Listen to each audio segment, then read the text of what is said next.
झीटी आज ता प्रेमिक घर लोक देखा करने जीव से झीटी बहुत खुशी अच्छी और अनेक नुआ ड्रेस किणिक आनी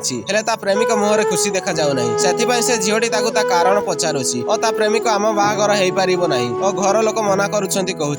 बाहागर कहीं हो पार ना पचारुची जार जवाब पिलाटी घर लोक सीधा साधा बहुत दरकार मॉडर्न बहु नुहे कहूँ या शुणी झीटी तुम कौन मत छाड़ी चली कहूँ और पिलाटी मु घर लोक विरुद्ध में जापारि ना कहूँ से झीटी हाथ धरिकी तुम बिना मरीजी कहूँ और से पिलाटी समस्ते एमती ही मरीजी कहती हेले कहीं क्या बिना मरती ना कही चली जाऊँगी और ए घटना को एवं 2 वर्ष बीती जाइए झीटी पूरापूरी भाव ता बिना पागल समान हो जाए और से समय झीटीर भाई आसूची और तले शोएब आसी से झीटी कहूँ और धरिकी तलक नेउची और झीटीर भाई से पिलाटे को ये कम दिन ही बंची पार कहूँ एसबू देखी से पिलाटी निजक धिक्कार मन करुच्ची और से झीटी को तुम मत बाहा जा कहूँ हेले किंतु बहुत डेरी हो जाए से झीटी एक शुणा मात्र ही सेठारे मरी जाऊँगी।